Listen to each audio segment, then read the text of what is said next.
عمر گزر جاتی ہے محبوب کو دیکھے ہوئے، لیکن اس سب کے باوجود کبھی ایسا نہیں ہوتا کہ محبوب کی یاد جو ہے وہ دل سے جاتی رہے، یا جو محبت کرنے والے ہیں وہ اس سے غافل ہو جائے. ایسا نہیں ہو، ایسا ممکن نہیں ہے.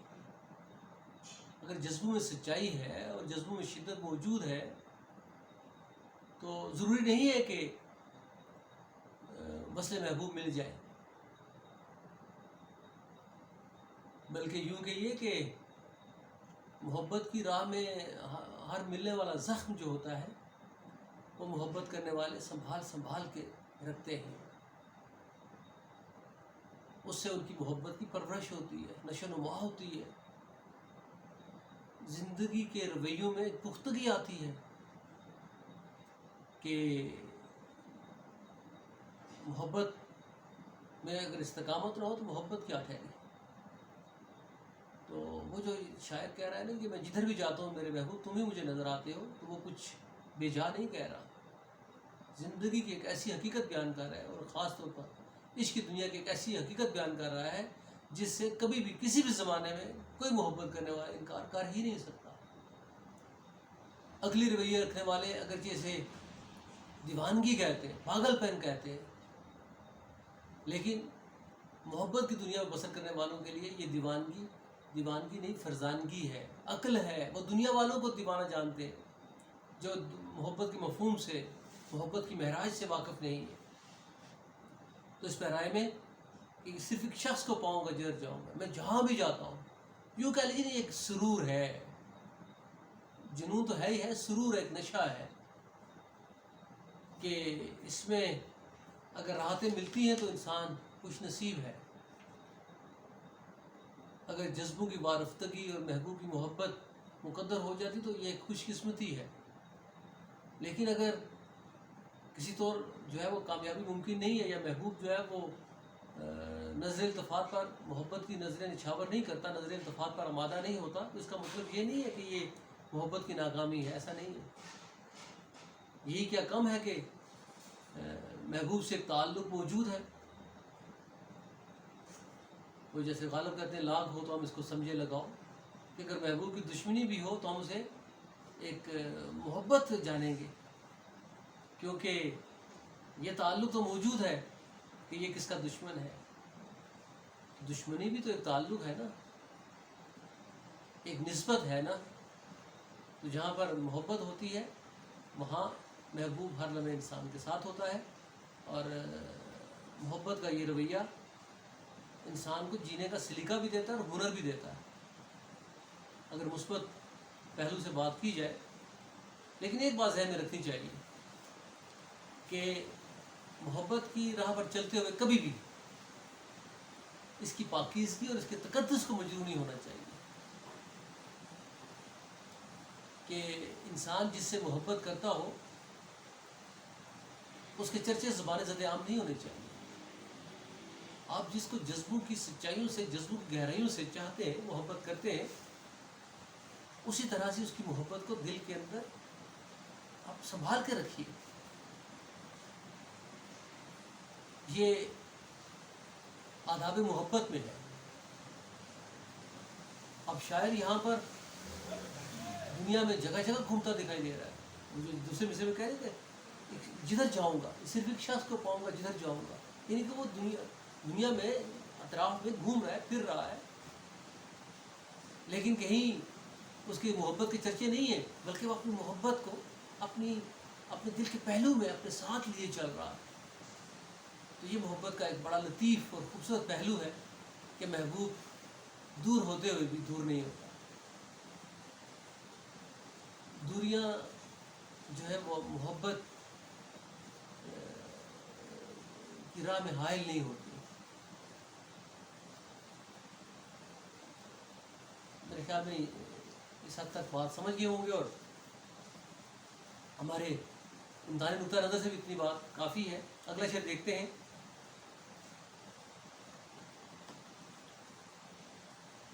اب تیرے شہر میں آؤں گا مسافر کی طرح، سایہ ابر کی مانند میں گزر جاؤں گا. شاعر جس شہر میں رہتے ہیں وہاں ان کا محبوب رہتا ہے. لیکن اب محبت کی راہ پر گزرتے ہوئے وہ اس شہر سے ترک تعلق پر مجبور ہو گئے. یہاں دو اعتبار سے بات کی جا سکتی ہے. پہلے ایک پہلو کو زیر بحث لاتے ہیں تو وہ ایک اعتبار سے شہر سے ترک تعلق پر مجبور ہوتے ہیں. اور ترک تعلق کا سبب کیا ہو سکتا ہے؟ اس میں ہم کلاسیکی روایت کو موضوع بنا سکتے ہیں کہ شاعر کو ایک ایسے محبوب کا سامنا ہے یا ایک ایسے محبوب سے واسطہ ہے جسے اگرچہ وہ جذبوں کی سچائیوں سے، جذبوں کی شدت سے، دل و جان سے چاہتے ہیں، اور ایک عمر اس کی پرستش کرتے ہوئے بسر ہوئی ہے. کبھی انہوں نے سوچا بھی نہیں کہ اس کے بغیر زندگی ممکن ہے یا زندگی کا تصور مکمل ہو سکتا ہے. لیکن ایک عمر گزرنے کے بعد بھی کسی بھی طور محبوب اپنی محبت نچھاور کرنے پر آمادہ نہیں ہے. اس میں ایک بات تو طے ہے کہ وہ بڑا سنگدل ہے، ظالم ہے، جفاکار ہے، بے وفا ہے، اور تمام تر محبت کے جذبوں کی سچائیوں کے باوجود وہ نظر التفات پر آمادہ نہیں ہے، الفت کی ایک نگاہ ڈالنے پر آمادہ نہیں ہے. یہ وجہ بھی شہر چھوڑنے کا سبب ہو سکتی ہے، اور یہ وجہ بھی اپنی جگہ پر موجود ہے کہ وہ بڑا مغرور ہے، اسے بڑا تکبر ہے. اب غرور اور تکبر کیوں ہے؟ جس سے محبت ہوتی ہے یقیناً وہ زمانے کا حسین دار ہوتا ہے، اس سے بڑھ کر کوئی ہنسی دکھائی نہیں دیتا. اور جب محبوب کو اس بات کا یقین ہو جاتا ہے اور وہ محبوب اور وہ عاشق کی نگاہوں میں اس تحریر کو پڑھ لیتا ہے کہ وہ زمانے میں سب سے ہنسی ہے، تو اس کے ناز و ادا، اس کو عشوہ غمزہ میں ایک بانگ پن آ جاتا ہے. اور یہی بانگ پن جو ہے اسے تکبر اور غرور کی راہ پر گامزن کر دیتا ہے، اور اس سبب وہ جو ہے محبوب کو کسی طور اپنی محبت جو ہے اپنی محبت نچھاور نہیں کرتا. تو محبوب شاعر ہے کہ وہ ایک بے چینی، ایک اضطراب کی کیفیت سے گزرتا ہے، جھانکنے کی کیفیت. یوں کہہ لیجیے کہ جسم و روح کا تعلق ٹوٹے گا اور ٹوٹتا بھی نہیں ہے. یہی گمان گزرتا ہے کہ اب جسم و روح کا تعلق ختم ہوگا، لیکن زندگی کی ڈور ٹوٹنے نہیں پاتی. اور اس میں ایک امید کا پہلو بھی ہے کہ شاید میرا محبوب اپنے نظر التفات سے نواز دے. تو ایسا نہیں ہوتا تو ظاہر ہے کہ شاعر جو ہے وہ شہر کو چھوڑ دیتا ہے اور شہر سے چلا جاتا ہے. یہاں پر پہلے مصرے میں مسافر اور دوسرے مصرے میں سایہ ابر کی بہت خوبصورت تشبیہات استعمال کی گئی ہیں. مسافر وہ ہوتا ہے جو کہیں سے گزرتا ہے، کہ کچھ مختصر عرصے کے لیے قیام کرتا ہے اور پھر گزر جاتا ہے. اور سایہ ابر کی بھی یہی صورت ہے، بادل آتا ہے، برسا گزر گیا. وہ کہہ رہے ہیں کہ اب تیرے شہر میں آؤں گا مسافر کی طرح، سایہ ابر کی مانند میں گزر جاؤں گا. تو ایک پہلو تو یہ آ رہا ہے کہ میں تیرے شہر میں اب آؤں گا اور ایک مسافر کی طرح آؤں گا، سایہ ابر کی مانند آؤں گا اور گزر جاؤں گا. اب وہ کیوں اس کے شہر میں جانے کے بعد کیوں اس کے شہر پہ آنا چاہتا ہے، یا سایہ ابر کی طرح مختصر قیام کرتے ہوئے کیوں گزرنا چاہتا ہے؟ تو جیسے میں نے پہلے آپ سے ذکر کیا کہ انسان محبت سے تائب بارہا تائب ہوتا ہے.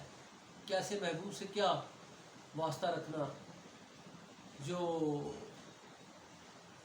اپنی محبت کے قابل ہمیں نہیں جانتا، لیکن محبت کی رسمیں بڑی عجیب ہیں.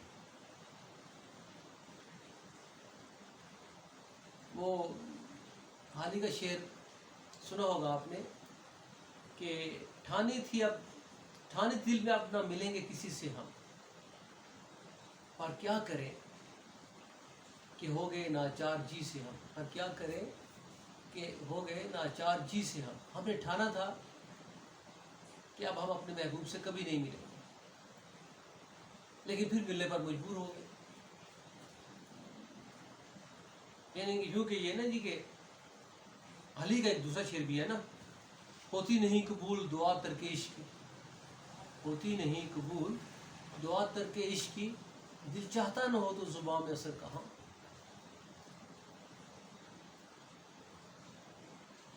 وہ کہتے ہیں نا کہ جو انسان کی نیت ہوتی ہے اسی پر اعمال کا دار و مدار ہوتا ہے. اب ایک طرف آپ یہ کہہ رہے ہیں کہ محبوب سے نہیں ملنا، زبان سے آپ نے کہہ دیا کہ اب اس ظالم سے جفاکار سے اب تعلق رکھنا ہی نہیں ہے، اب اس سے ملنا نہیں ہے، اس کے شہر نہیں جانا. تو حضور جب اپنے زبان سے کہہ دیا تو دل سے اس کا اقرار بھی کیجئے نا. دل سے اقرار نہیں کرتے، زبان سے کرتے ہیں. دل اسی ظالم و جفاکار محبوب سے ملنے پر آمادہ ہے. یہ رویہ بھی جو ہے وہ شہر کو مسافر کی طرح، سایہ ابر کی طرح اس شہر میں لے کے آتا ہے کہ شاید کہیں دیدار ہو جائے، ملاقات ہو جائے. لیکن یہاں پر بھی وہ ہماری جو مشرقی روایت ہے اس کا احترام موجود ہے کہ شاید میں اسے مل لوں، شاید میں اسے دیکھ لوں. یہاں پر بھی محبت کا چرچا نہیں ہے.